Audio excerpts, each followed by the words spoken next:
कौन बनेगा करोड़पति में एक छोटा बच्चा आया था। सोशल मीडिया में बहुत ट्रोल हुआ। ऑनेस्टली स्पीकिंग, मैं अगर अपना बोलूं, उसको देखने के बाद मुझे भी थोड़ा अटपटा लगा। मेरे को रूल्स पता है, इसीलिए आप अभी मेरे को रूल्स समझाने मत बैठना। अच्छा, आप इसको कैसे देखते हैं? अपनी होलिस्टिक सोल्यूशन क्या है इसका? मटेरियल सक्सेस और स्पिरिचुअल सक्सेस, ये दोनों साथ में चल सकती हैं क्या? नेगेटिव और टॉक्सिक लोगों को याद करिए, उस समय इनर पीस आपने कैसे बनाया। तो क्या ऐसा होता है कि आपको बीच में आंसू आ जाते हैं? आप कहते हो कि राम में और कृष्ण में कोई अंतर नहीं है। प्रेमानंद महाराज कहते हैं कि राधे राधे बोलो। अभी हमारे पॉडकास्ट में इजरेस अमोगीदा प्रभु आए थे, वो कहते हैं सिर्फ राधे राधे मत बोलो, राधे कृष्ण बोलो या हरे कृष्ण बोलो। आप दोनों में से किसको ठीक समझते हैं? हम मटेरियल लाइफ में चल रहे हैं, ऑफिस में, फैक्ट्री में, बिजनेस में, जॉब में, आसपास नेगेटिव लोग बहुत मिलते हैं। ज्यादातर छोटे बच्चे रटी रटाई पोएम सुनाते हैं। आज जो हमारी गेस्ट है, 6 साल की उम्र में आधा घंटा नॉन स्टॉप अपने स्पिरिचुअल थॉट्स को जब इन्होंने सुना है, सबको सरप्राइज कर दिया। आज वही बच्ची इंडिया की one of the youngest spiritual story teller बन चुकी है। Welcome back to the show, जिसकी स्पीड ही उसकी यूएसपी है। 20 क्वेश्चन 20 मिनट और जवाब देने का टाइम सिर्फ 1 मिनट, मतलब मेरे बाउंसर और आपके आंसर। पर यहाँ पे हम रखेंगे सब कुछ बहुत मधुर मधुर सा, ऐसा लगेगा जैसे हमें वृंदावन के अंदर। सिर्फ 60 सेकेंड के अंदर आज की जो हमारी गेस्ट है, उन्होंने डिवोशन के अलावा बाकी इमोशन पे भी दिल खोल के अपनी बातों को सामने रखा है। मॉडर्न दुनिया में भी मॉरल्स को साथ में कैरी करना सिखाया है। भारत की वन ऑफ दी सबसे कम उम्र की धार्मिक कथावाचक, भगवत गीता और श्रीमद् भागवत की उपदेशक श्रीमती देवी चित्रलेखा जी, आपका स्वागत है। बहुत बहुत धन्यवाद इतने लंबे और अच्छे इंट्रोडक्शन के लिए। कैसा लग रहा है अच्छा इंट्रोडक्शन सुन के? अच्छा लग रहा है, और सबसे बड़ी बात है कि भगवान के लिए काम कर रहे हैं, तो उससे जब पहचाना जाता है तो उसकी खुशी अलग होती है। पहला सवाल लेते हैं। अच्छा, तो आपने कोई फॉर्मल एजुकेशन ली या आध्यात्मिकता की लर्निंग में आगे बढ़ी? नॉर्मल जो एजुकेशन होती है, बच्चा जो स्कूल जाता है, तो कथा के साथ साथ मैंने वो तो करी ही, साथ में ट्यूटर रखा, उनके साथ ट्यूशन लेती रही। बट मेरे पेरेंट्स ने भी और मैंने भी फोकस जो रखा वो यही रास्ता रखा, क्योंकि मुझे पता था मेरा फ्यूचर यही है, मेरा मन, मेरा इंटरेस्ट यही है। तो एजुकेशन ग्रेजुएशन तो कंप्लीट करी, लेकिन मेनली फोकस संगीत और अध्यात्म को रखा। दूसरा सवाल आपसे प्रेशर के ऊपर बात करना चाहता हूँ। साइकोलॉजिकल प्रेशर इतना बढ़ता जा रहा है, इतना बढ़ता जा रहा है। एग्जाम का प्रेशर, जॉब का प्रेशर या फिर फाइनेंशियल प्रेशर तो थे ही, अभी अचानक ये रिलेशनशिप का प्रेशर बहुत बड़ा हो गया है। अब यंग बच्चों का इस प्रेशर कुकर में सीटी ना बच जाए, परेशान ना हो जाए, कोई लंबा नुकसान ना कर जाए। मैं आपसे जानना चाहता हूँ, कोई ऐसा तरीका, कोई ऐसी बात बताइए कि जिसके लाइफ में बहुत प्रेशर है। आपके पास तो 1 मिनट है समझाने की, लेकिन आप कुछ अच्छा सा समझा दीजिए। अगर आप रिलेशनशिप की बात कर रहे हैं, कोई भी संबंध होगा, अगर आपको उस चीज़ में वो प्रेशर लग रहा है, तो इट मीन्स कि उस संबंध में कहीं ना कहीं कोई डिफेक्ट है। आप उस चीज़ को सॉर्ट आउट कर सकते, या फिर उस व्यक्ति से आपका कोई एक आंतरिक आनंद नहीं है। अगर होता तो आप उस संबंध को बहुत सहज में निभा लेते। हाँ, in my opinion pressure is good, थोड़े टाइम के लिए होना भी चाहिए, क्योंकि तभी आप कुछ नया बन पाते हो।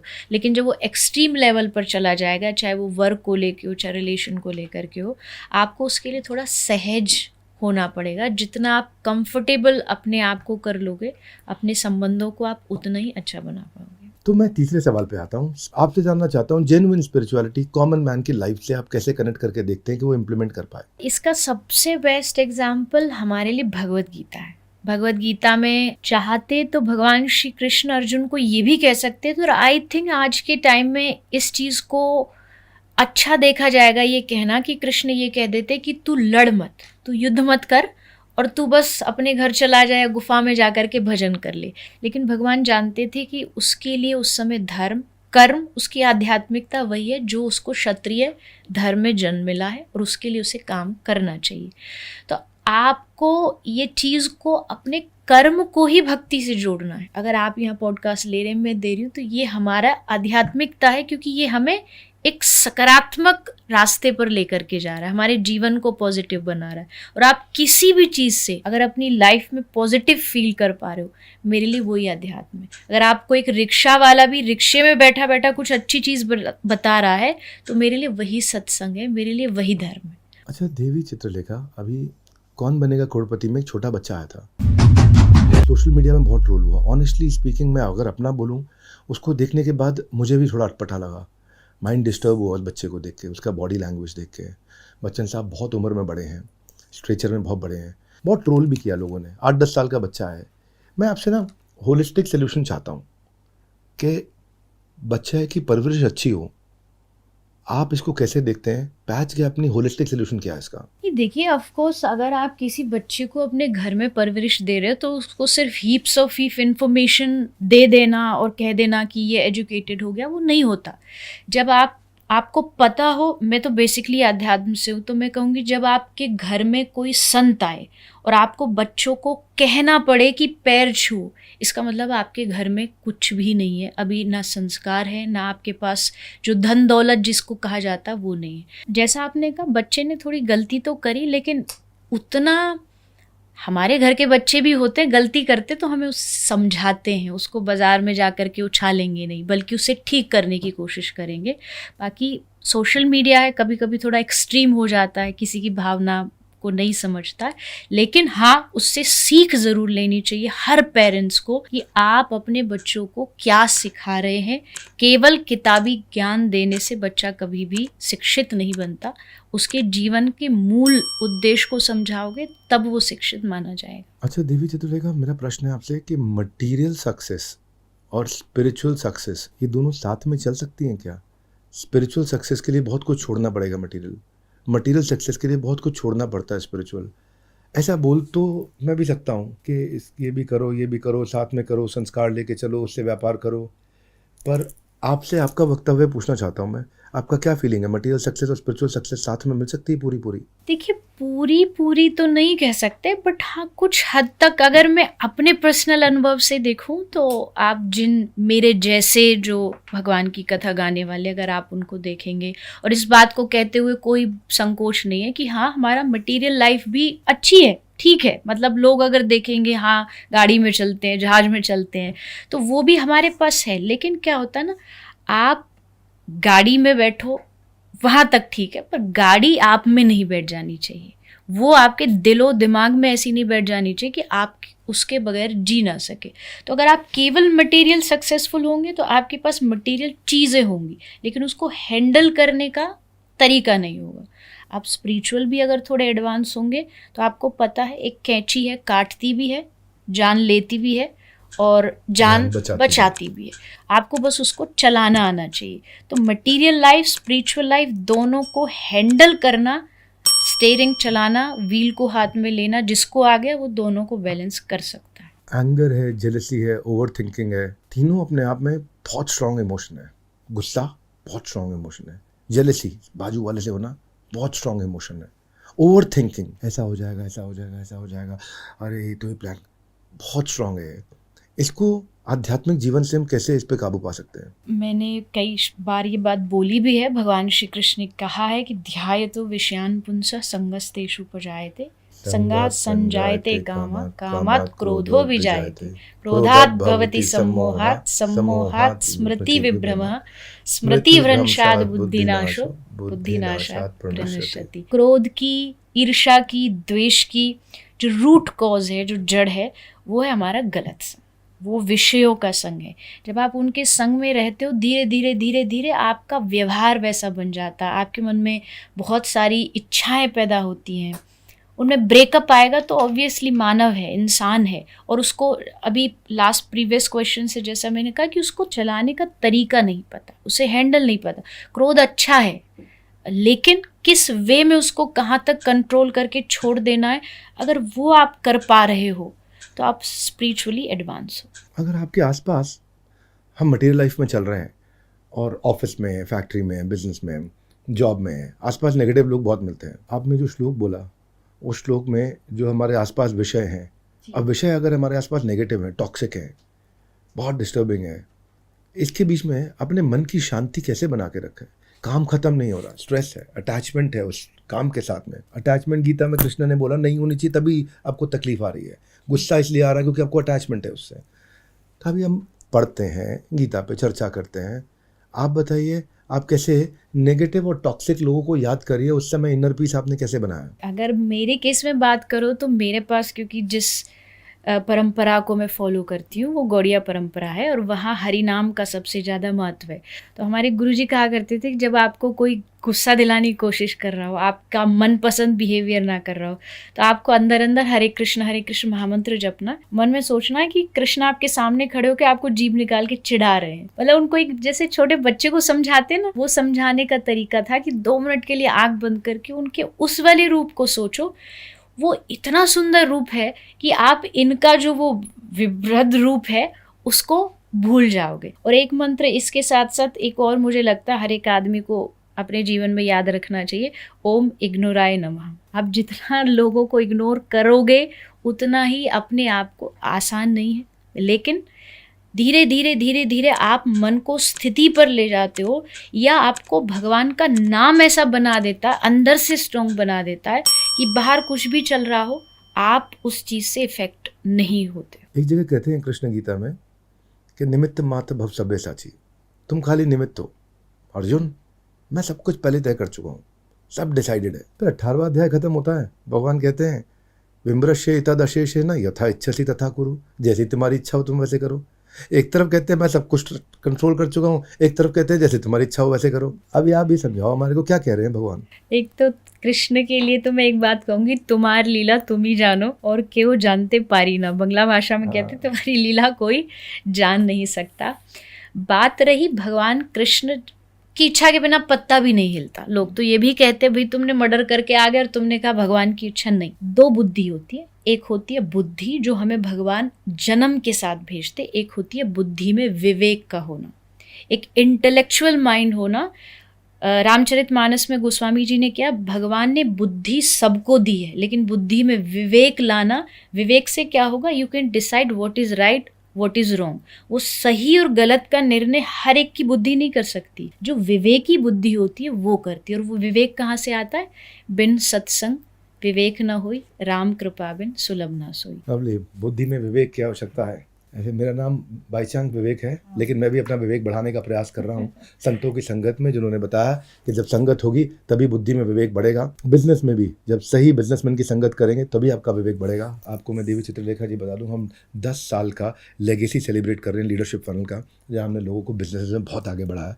10 साल का सेलिब्रेशन ये बहुत बड़ा होने जा रहा है। इसमें हम सबको इन्वाइट करेंगे, आपको भी इन्वाइट करेंगे, लेकिन ये सबके लिए नहीं होता है। जिसका 2, 5, 10, 20, 50 करोड़ का बिजनेस बन चुका है और स्केल करना है, खाली हम उन्हीं को इनवाइट करते हैं।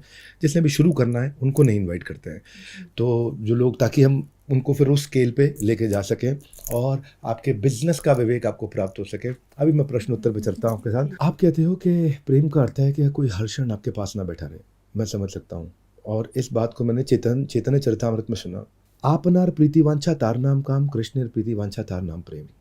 कि अगर अपने लिए ही खाली सोचते रहेंगे तो वो काम है, और सामने वाले के लिए सोचेंगे तो वो प्रेम है। जब हम सामने वाले के लिए सोच रहे हो, उसकी इंद्रियों को तृप्त करने का प्रयास कर रहे हो, प्रेम है। अपनी इंद्रियों को तृप्त करने का प्रयास कर रहे हो तो काम है। इसको कंसिस्टेंसी से कैसे अपने जीवन में उतारा जाए, आप इस पे थोड़ा अपना भावार्थ, शब्दार्थ, ज्ञान का अर्थ दीजिए। पहली बात तो देखो, आप चैतन्य चरितामृत का अगर एग्जाम्पल ले रहे हो, आप भागवत का एग्जाम्पल ले रहे हो, तो वो जितने भी एग्जाम्पल प्रेम के दिए गए वो संसार के लोगों के लिए नहीं दिए गए हैं। ये पीएचडी की पढ़ाई है, इसको केजी के बच्चे नहीं पढ़ सकते। और आज के जहाँ स्वार्थ लाग रही सब प्रीति सुरमुंजनी सबकी ये रीति, वहाँ ये दुनिया में कहीं ना कहीं स्वार्थ है। और मैं कहती हूँ ये स्वार्थ होना गलत भी नहीं है। अगर दुनिया में स्वार्थ नहीं होता तो दुनिया नहीं चलती, ये दुनिया कब की तबाह हो चुकी होती। ये जो प्रेम है भगवान के साथ ही हो सकता है, क्योंकि ह्यूमन रिलेशन में ऑब्वियसली आपकी सेंसेस हैं, आपकी इच्छाएं हैं, आपकी कामनाएं, आपकी वासनाएं, तो आप उससे कुछ ना कुछ मांगेंगे ही। बट उसको जब आप शास्त्र पढ़ते हो तो आपको उससे थोड़ा सा अपने आप को इम्प्रूव ये कर पाते हो कि तत् सुखे सुखित्वम। 100% नहीं, पर कम से कम 5-10% तो ऐसा होना कि आप, मैं तुमसे प्रेम करता हूँ, तुम्हारे सुख में मेरा सुख है। जहाँ तुम्हारी इच्छा है वो मेरी इच्छा है, जो तुम चाहते हो वो हम चाहते हैं।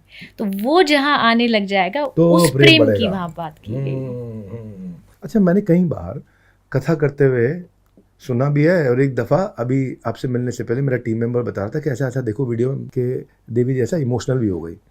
तो क्या ऐसा होता है कि आपको बीच में आंसू आ जाते हैं? हाँ हाँ बिल्कुल, वो तो नेचुरल है, क्योंकि आप वहाँ जब बैठे हो तो आप सारे इमोशंस अपने एक्सप्रेस करते हो, खुशी, विरह, आनंद, प्रेम, सब कुछ आता है, क्योंकि वहाँ वो कोई परफॉर्मेंस नहीं चल रही है, कोई दिखावा नहीं चल रहा, आप भगवान से कनेक्टेड होते हो। और शास्त्र में लिखा है, भागवत में स्पष्ट लिखा है, कथा एंटरटेनमेंट के लिए नहीं है, कथा एनलाइटनमेंट के लिए है। जब तक आप बोलते बोलते कथम बिना रोम हर्षम द्रवशा चेतसा बिना, जब तक आपका कंठ नहीं रुंध जाए, आंखें भीग न जाए, भगवान की याद में आप डूब ना जाओ, तब तक वो कथा कथा नहीं है, सिर्फ वो कहने का एक प्रवचन मात्र ना रह जाए। आप भगवान से कनेक्टेड फील करो। जब आप किसी से दूर हो, मैं किसी से प्रेम करती हूँ और वो मुझसे बहुत दूर है, तो उसकी याद में आंसू भी आएंगे, और वो कोई दिखावा नहीं है। कई बार लोग कह देते हैं अरे ये तो दिखाने के लिए करते हैं, दिखाने के लिए बहुत ऑप्शन है हमारे पास, लेकिन आप उस जोनर में चले जाते हो, आप उस भाव में चले जाते हो, वृंदावन में राधा रानी की बात में, कि फिर अपने आप आपको वो चीज़ कंट्रोल नहीं हो पाती। और वो कथा कथा ही नहीं है जहाँ वे भगवान के स्मरण से उनके से विरह न जागृत हो। आप कहते हो कि राम में और कृष्ण में कोई अंतर नहीं है, इस बात का पीछे का कोई मर्म है तो वो समझाइए। हम समझते हैं कि दोनों विष्णु तत्व हैं, हम समझते हैं कि मत्स्य, वराह, कूर्म, वामन, नरसिंह, राम, बलराम, परशुराम, बुद्ध, कल्कि, ये सब भगवान विष्णु के अवतार हैं। अभी राम में और कृष्ण में क्या अंतर है? बेसिकली तो हम ये बोलते हैं अंतर नहीं है, उसका रीज़न इज़ कि त्रेता की डिमांड्स कुछ और थी, द्वापर तक आते आते हर युग का मांग अलग होती है, और युग के ही हिसाब से भगवान अवतार लेते। नरसिंह भगवान कलयुग में नहीं आ सकते, क्योंकि कलयुग की मांगे अलग हैं। कृष्ण प्रेम अवतार द्वापर में ही ले सकते थे, क्योंकि उन्होंने पहले त्रेता में मर्यादा को पहले स्थापित किया। डायरेक्टली आप प्रेम में नहीं जा सकते, आप डायरेक्टली प्रेम एक ऐसा सब्जेक्ट है कि आपको पहले उसके लिए अपने आप को तैयार करना पड़ेगा। तो कृष्ण बनने से पहले उन्होंने राम अवतार में मर्यादा सिखाई, एक मानव जीवन में क्या क्या चीज़ें होनी चाहिए, कैसी रिस्पॉन्सिबिलिटी को निभाना चाहिए, वो सिखा दिया। फिर आए कृष्ण अवतार में।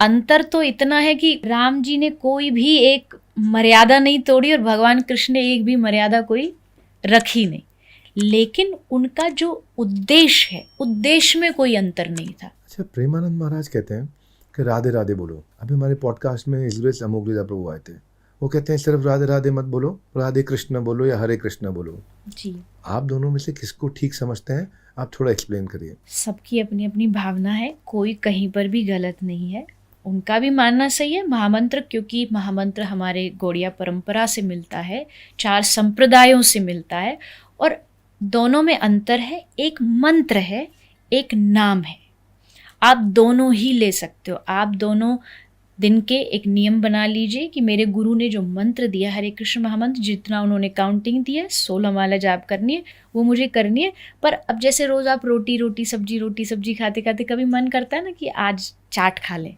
आज थोड़ा टेस्ट को बढ़ाने के, राधा नाम टेस्ट को बढ़ाने के लिए, उसको इन्हेंस करने के लिए आप हरे कृष्ण जाप करते करते अब मन किया कि थोड़ी देर बैठ के, मैं अपनी कथाओं में भी बोलती हूँ, कभी कभी राधा नाम का स्वाद लो। पूज्य श्री प्रेमानंद महाराज जी जिस विषय की बात करते हैं वो राधा नाम के स्वाद की बात करते हैं, टेस्ट की बात करते हैं। तो जब आप मंत्र जाप कर रहे होते हो किसी भी गुरु का, जैसे राधा नाम है, राम नाम, उसको कोई भी कहीं भी चलते फिरते ले सकता है। गुरु मंत्र को गुरु की आज्ञा से लीजिए, और नाम को आप कभी भी कहीं भी कैसे भी ले सकते। भगवान राधा कृष्ण की जो प्रेम कथा है वो संसारिक प्रेम कथा से बहुत ऊपर है। देवी चित्रलेखा, ऐसा हम समझते हैं कि भागवतम का 10th कैंटो, जहाँ भगवान राधा कृष्ण की लीलाओं का वर्णन है, ये आम व्यक्ति को आसानी से वैष्णवेर क्रिया मुद्रा बिगे न बुझाए, समझ ही नहीं आती, ना विष्णु की ना वैष्णव की, आसानी से। लेकिन मॉडर्न रिलेशनशिप में, लव लाइफ में लोग उसको कंपेयर कर लेते हैं आपस में, मैं तेरी राधा तू मेरा कृष्ण। मैं चाहता हूँ कि इसको ठीक करें। इसके विषय में आप किसको कैसे समझाना चाहेंगे? जैसा मैंने कहा कि आप जिस संबंध को बात कर रहे हो वो अभी हम लोग उस प्रेम तक पहुँचे ही नहीं। राधा कृष्ण शरीर का प्रेम नहीं है, और यहाँ जिस प्रेम की हम बात करते हैं वो शरीर से ही शुरू होता है, शरीर पे ही अंत होता है। वहाँ अगर आप भगवान जैसी देवीय शक्ति, जो कृष्ण की आह्लादिनी शक्ति श्री राधा रानी कही जाती है, वो कोई लड़की नहीं है, कोई महिला नहीं है कि महिला के प्रति कृष्ण का आकर्षण था, प्रेम हो गया। तो उस चीज़ को जब आप अपने स्तर पे लाके समझने की कोशिश करोगे तो हमेशा फेल होगी। आपको उठ के उनके स्तर पर जाना पड़ेगा, और वहाँ पहुँचने में आपको किसी न किसी गुरु की मदद लगेगी। जो ऑलरेडी इस प्रेम को समझ पाया वही तो आपको समझा पाएगा। अब जब आप जानते ही नहीं इस प्रेम के बारे में और आप लड़का लड़की के आज के रिलेशनशिप को राधा कृष्ण से कंपेयर करते हैं, तो मुझे लगता है ये बहुत बड़ा पाप भी है। तो भगवान की बात को माने, भगवान को कॉपी करने का फायदा नहीं, अनुसरण अनुकरण, है ना। So we don't try to copy the Lord, we try to follow His instructions. जीवन में हर इंसान सुख की कामना करता है, और लेकिन कुछ लोग कहते हैं कि दुख भी पार्ट ऑफ लाइफ है। दुखालयम अशाश्वतम, भगवान ने जोर से बोल दिया गीता में भी कि दुख का घर है, अशाश्वत है, टेम्प्रोरी है। नानक दुखिया सब संसारा, सभी दुखी रहने वाले हैं। तो दुख हो या सुख हो, अभी एक तो मैं चीज़ इंप्लीमेंट करने वाला हूँ। थोड़ी देर पहले भी आपने बोला ना कि जैसे कोई गुस्सा करे तो सोचो भगवान कृष्ण चिढ़ाने वाले रूप में ऐसा लाना कर रहे हैं, आपको जीभ चिढ़ा रहे हैं, तो ऐसा करके सोचो तो आपको थोड़ा अच्छा लगेगा और रिफ्लेक्शन चेंज होएगा। और कोई भी तरीका आप अपनाते हैं कि दुख के बीच में सुखी कैसे रहा जा सकता है। डिवोशन एक ऐसा इमोशन है जो आपको सब चीज़ों से ओवरकम करा सकता है, अगर आपके भीतर उस चीज़ की शक्ति है। फॉर एन एग्जाम्पल, अगर मेरे पास यहाँ एक गर्म कप आता है चाय का और मैं उसे डायरेक्टली पकड़ूँ तो मेरा हाथ जलेगा, लेकिन अगर मैं उसे हैंडल से पकड़ूँ तो गर्म वो तब भी था, गर्म अब भी है, लेकिन हैंडल होने के कारण से मैं उस ताप से, उसकी गर्माहट से बच सकती हूँ। तो अगर कोई आपको ये दावा दे रहा है कि दुख दूर कर दूंगा, तो वो तो असंभव है। पर इतना दावा हो सकता है कि मैं आपको वो हैंडल दे दूंगा जिससे आपको दुख इफेक्ट नहीं करेगा। वो हैंडल क्या एंड है? वो हैंडल भक्ति है। जब आप अध्यात्म को चुन लेते हैं तो आपको वो एग्जाम्पल, आपको ग्लव्स मिल जाएगा। अब बर्तन गर्म भी होगा, बट आपने अगर ग्लव्स पहन लिए तो आप उसको आसानी से उठा पाओगे। भक्ति कभी भी ये दावा नहीं करती है कि मैं आपके जीवन के दुखों को दूर कर दूंगी। भक्ति दावा करती है दुख तो आएंगे पर तुझे गिरने नहीं दूंगी। मेरा इतना मन करता है आपके साथ थोड़ा मैं भी ऐड कर दूं। कौन त्या प्रति जाना ही न मैं भक्त्या प्रणश्यति। अनंत अंबानी की प्री वेडिंग हुई थी, बड़ा सेलिब्रेशन हुआ, बहुत कुछ हुआ। एक आपकी वेडिंग भी हुई थी, गौशाला में ही कर ली थी आपने। जी। एक रणवीर और दीपिका की वेडिंग हुई, बड़ी वायरल हुई। एक आपकी हुई, गौशाला में हुई। एक विराट और अनुष्का की हुई, एक या रणवीर और आलिया की हुई। यार इतनी चर्चा हुई, आपने गौशाला में करी। गौ सेवा धाम अस्पताल आपने बनाया, मेरे को आना है, अभी बिल्कुल आना पड़ेगा, पेंडिंग चल रहा है, वो को आना है वहाँ पे। तो क्या भावना थी इसके पीछे? ये हमारा एक ही उद्देश्य था। बजट कम था या दिल से वही करनी थी? नहीं, ठाकुर जी की कृपा से बजट तो नहीं, पर इच्छा ये थी कि जीवन की खुशी गायों के साथ हो, नए अध्याय की शुरुआत उनके साथ हो जो जिनको श्री कृष्ण भी भजते हैं। और देखो, मैं मानती हूँ आप जिनको शादी में बुलाते हो, किसी को ब्लेम करते हो नहीं, लेकिन जिन रिश्तेदारों को आप बुलाते हो ना, वो ऑलरेडी पेट से फुल होते हैं, मतलब अपने घर से भी वेल सेटल होते हैं, खाए पिए होते हैं। आपके यहाँ आएंगे, आधा खाएंगे, आधा छोड़ेंगे, और जाते समय इतना तो ब्लेम करके ही जाएंगे कि नहीं, मज़ा नहीं आया, ये अच्छा नहीं था। अब वही खाना आप उन अगर गायों को खिला रहे हो जिनके पास खाना नहीं है, या कोई अनाथ बच्चों को खिला रहे हो, आपका इंटरेस्ट जिसमें है, तो आपके बच्चे या आप कपल जो हो, दंपति हो, आपको आशीर्वाद लेना नहीं पड़ेगा, मांगना नहीं पड़ेगा, अपनी आप उनकी ओर से आपको मिलेगा। अच्छा लगा आपकी बात को सुन के। बहुत इंपॉर्टेंट मैसेजेस हैं भाई, और इनके जैसे हमने साथ में 2020 सीरीज़ में बहुत सारे और महत्वपूर्ण लोगों को बुलाया है। कमेंट में बताते रहना, और किनसे आप मिलना चाहते हैं। आप देवी चित्रलेखा जी से मिलना चाहते थे, हमने उनको रिक्वेस्ट किया, वो आए। 2020 पॉडकास्ट की ये पूरी प्लेलिस्ट है। अगले प्रश्न पे चलता हूँ। देवी चित्रलेखा जी, अगर किसी ने हमें बहुत दिल दुखा दिया, बहुत हर्ट किया, बहुत परेशान किया, जानबूझ के हर्ट किया, मेरी गलती भी नहीं थी, बिल्कुल नहीं थी, फिर भी जानबूझ के हर्ट किया है, अब क्या करूँ? उसको इग्नोर कर दूँ? ओम इग्नोराय नमः। हाँ, लेकिन क्योंकि मैं बहुत दुखी हूँ, तो माला है आपके पास, दे दो, ओम इग्नोराय नमः। लेकिन चलेगा नहीं चलेगा, क्या उपाय है?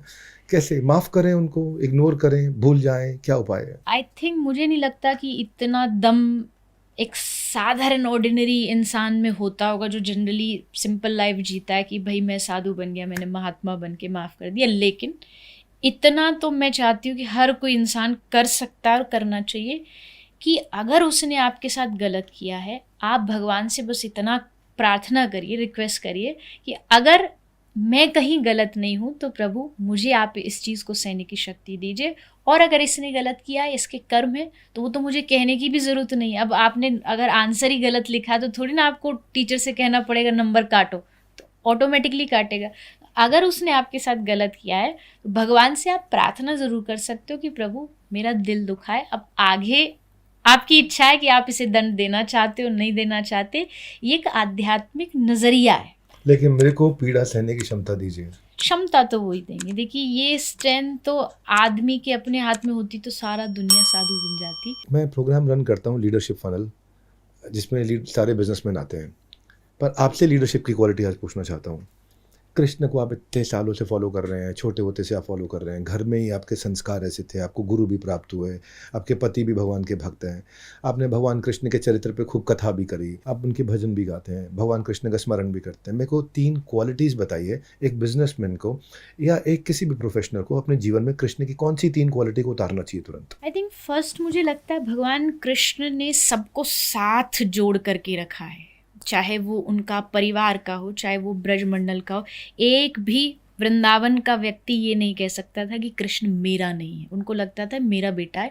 क्यों? क्योंकि वो बेटे जैसा उनके साथ व्यवहार करता था। तो अगर आप बिजनेस से रिलेटेड पूछ रहे हैं तो एक बॉस को, मालिक को ऐसा होना चाहिए कि उसे लगे कि इस एम्प्लॉय के बगैर तो काम नहीं चलेगा, एम्प्लॉय को ये फील होना चाहिए, उस चीज़ को उसे बता सकता है। आई थिंक सेकंड भगवान श्री कृष्ण की क्वालिटी है सदा प्रसन्न माधवा। कृष्ण का सबसे बड़ा गुण है वो कभी आपको चेहरे से उदास नहीं दिखेगा। अगर कोई लीडर होगा तो चाहे वो अंदर से हो सकता है बहुत प्रॉब्लम्स में हो, बहुत परेशानी हो, लेकिन उसके चेहरे की मुस्कुराहट कभी भी 1%, 1 इंच भी कम नहीं होगी। वो खुद भी प्रसन्न रहेगा और दूसरों को भी प्रसन्नता बांटेगा। और तीसरा कृष्ण का गुण है सच्चिदानंद रूपाय, आनंद स्वरूप। एक गुरु शिष्य का संबंध कैसा होना चाहिए? मित्रवत होना चाहिए या एकदम शरणागति होनी चाहिए? मित्रवत नहीं होना चाहिए, ऐसा ऑ एंड रेवरेंस होना चाहिए?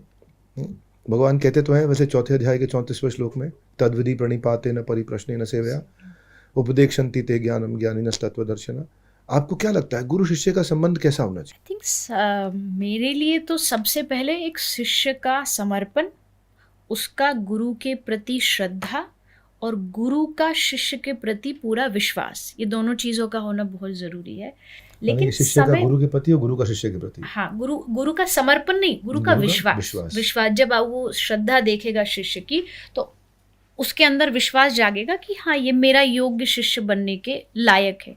लेकिन समय समय अनुसार, गुरु का मतलब होता है गार्डनर, माली, उसे पता है कब पानी देना है, कब धूप में लेकर के जाना है, कब ताड़ना है मतलब कब डांटना है, कब थोड़ा सा रुष्ट होना है या कब प्यार देना है, कब दोस्त जैसा व्यवहार करना है। गुरु में सारे रिश्ते आ जाते हैं, सब प्रकार के संबंध। गुरु में वात्सल्य भी होता है, गुरु में ताड़ने की भावना भी होती है। जब जहाँ शिष्य को आवश्यकता होती है, जैसे एक माँ करती है, तो गुरु का और माँ का कोई अलग संबंध थोड़ी है। माँ जीवन को, शरीर को चलना सिखाती है और जो गुरु होता है वो हमारे आध्यात्मिक जीवन को चलना सिखाता है। तो उस समय के अनुसार गुरु अपना रूप, रोल बदलता है और वो रोल बदलते रहना गुरु का सबसे बड़ा सकता है, लेकिन शिष्य को समर्पित ही रहना है। शिष्य को रहना पड़ेगा, 100% समर्पित रहना पड़ेगा। उसको भरोसा रखना पड़ेगा अगर गुरु डांट भी रहा है उसमें भी कल्याण है, प्यार कर रहा है तो उसमें भी मेरा कल्याण। अगला क्वेश्चन थोड़ा डिफिकल्ट दे दूं आपको, ये डिफिकल्ट क्वेश्चन है। अलग अलग बातें होती, कर्म ही पूजा है, सेवा ही सबसे बड़ी पूजा है, नहीं भगवान का ध्यान करना पूजा है, योग करना पूजा है, भक्ति पूजा है, नाम जप पूजा है, ईमानदारी पूजा है, गरीबों की सेवा पूजा है, किसी का दिल ना दिखाओ बस वही पूजा है, बाकी सब तो ऐसे ही है। आपके हिसाब से असली पूजा क्या है? मुझे लगता है पूजा, फूल चढ़ाना, ये एक टाइप ऑफ पूजा है, लेकिन पूजा का वास्तविक उद्देश्य मुझे लगता है जब आप अपने जीवन का उद्देश्य समझ जाते हो, जब आपको पता लग जाता है कि मेरे जीवन में इस धरती पर आने का मेरा रोल ये है। अब आप चाहे गरीबों की सेवा कर लो, चाहे आप भजन कर लो, केंद्र क्या है, सेंटर क्या है कि मुझे जीते जी इस लाइफ में किसी भी तरह इसको सक्सेसफुल बनाना है, भगवत प्राप्ति करनी है और अपने मानवता का जो नियम है मानव जीवन जीने का, इंसानियत का, उसको निभाना। अब ये सारी चीज़ें आ जाएंगी, सारी पूजाएं, जितने भी आपने नाम लिए सभी पूजाएं, इनमें कोई भी ऐसी चीज़ नहीं है जो पूजा से जुड़ी हुई नहीं है। बस आप सेंटर को पकड़े रखोगे चारों ओर इन चीजों को लेकर के चलो। सेंटर आप भगवत प्राप्ति को कह रहे हैं। भगवत प्राप्ति भगवान को प्राप्त करना सेंटर और है। मानवता का जो ह्रास है, मतलब मानवता जिस तरीके से नष्ट हो रही है, अगर आप उसको पकड़ के रख रहे हो, एक मानव होने की जो रिस्पॉन्सिबिलिटी है, भक्ति और मानवता, इन दो चीजों को अगर आप पकड़ के रखोगे तो सेवा, नृत्य, भजन, खाना, सोना, जागना, खाना खाना, ये भी पूजा। एक और क्वेश्चन, कल मेरे यहाँ पे गेस्ट आई थी और मैं थोड़ा उनको सुन के डिस्टर्ब हो गया। वो उनका हर आंसर लगभग ऐसा था कि रिश्तों को ढोके नहीं चलना चाहिए। उनका हर आंसर ऐसा था कि जहाँ बात ना बने अलग हो जाओ। उनका हर आंसर ऐसा था। और लेकिन फिर एक और साइड भी होती है, कुछ लोग कहते हैं कि नहीं, रिश्ता ज़रूरी है, संभाल के चलो। आपको क्या लगता चाहिए, अगर टॉक्सिक हो रहा है तो ढोना नहीं चाहिए, छोड़ देना चाहिए, या फिर टॉक्सिसिटी खत्म करना मेरे हाथ में और मैं रिश्ते को बचा सकता हूँ? कि रिश्तों को बचाया जा सकता है, लेकिन उसके लिए आपको बहुत झुकना पड़ेगा। आप झुकने के लिए तैयार हो, दुनिया का कोई रिश्ता भी कभी भी नहीं टूटेगा, ये पक्का है। लेकिन अब बात यहाँ भी आती है कि जब हर चीज़ की, नदी की, समुद्र की, हर चीज़ की एक लिमिट होती है। कई बार वो जब क्रॉस हो जाती है और आप अपनी मानसिक शांति खो देते हैं, बहुत एक्सट्रीम लेवल पर जा रहा है, उस समय अगर आप अपनी मानसिक शांति के लिए दूरी बनाना चाहते हैं, अलग रहना चाहते हैं, तो मैं उस चीज़ को भी गलत नहीं बोलूँगी। क्यों? क्योंकि एट दी एंड आप दुनिया में एज अ इंडिविजुअल ही आए थे और ऐसे ही आप जाने वाले हो। लेकिन उसकी कोशिश अगर आप पहले ही छोड़ दे रहे हो और आप जस्ट कुछ जीवन में कोई 2-4 बातें हुई और आपने हाथ उठा के कह दिया कि ये तो टॉक्सिक हो गया, ये तो पॉसिबल नहीं है, संभव नहीं है, तो उसमें आप कहीं ना कहीं गलत माने जाओगे। आपको अपने अंतिम दम तक निभाना चाहिए, क्योंकि रिश्ते भी कहीं ना कहीं पूर्व के ही संस्कारों से आते हैं। भगवान उनको बना करके देता है और दुनिया का कोई रिश्ता परफेक्ट नहीं होता। कुछ इफ और कुछ बट्स रह ही जाते हैं, तो उनको आपको मैनेज करना पड़ेगा। एक बार पकड़ ली, अगर झुकने को तैयार है तो कोई भी रिश्ता टूटने से बच सकता है। हाँ। आज के ज़माने में जहाँ लोग लाइक्स के पीछे भागते हैं, आप चित्रलेखा जी उनके लिए गाइडिंग लाइट है। और आपने बताया कि असली फल फेम से नहीं, फेथ से मिलता है। जिस तरह आप समझाते हैं, आपने बताया कि संस्कार से जुड़ने के लिए संसार को छोड़ने की ज़रूरत नहीं है। भक्ति को, भगवत प्राप्ति को जोड़ के रखिए। आप यूथ को ट्रूथ के साथ जोड़ के रखती हैं। अच्छा लगता है आपसे मिलके हर बार, जितनी बार, अब तो हम कई बार मिल चुके हैं। आपने आज अपने थॉट से फिर से सबको इनलाइटन किया, मुझे भी इनलाइटन किया। मेरा एक्शनेबल क्या है, मैं कमेंट में लिख देता हूँ आपके लिए। अगर कोई बहुत गुस्सा करेगा तो मैं सोचूंगा ये भगवान कृष्ण जीप चला रहे हैं, ऐसा करके आँख बंद करके साथ साथ हरे कृष्ण महामंत्र जप कर लेंगे। Beautiful answers, beautiful actionable. सच में बताऊं, इसको श्रद्धा से और दिल से देखने की ज़रूरत है। इस पॉडकास्ट को अगर नहीं देखा है ऐसे, फिर से देखो इसको, श्रद्धा और दिल से देखोगे। इसमें कुछ मैसेजेस ऐसे हैं जो काफ़ी हैं लाइफ बदल देने के लिए। आप लोगों ने पॉडकास्ट पूरा देखा, 2020 की पूरी सीरीज़ है।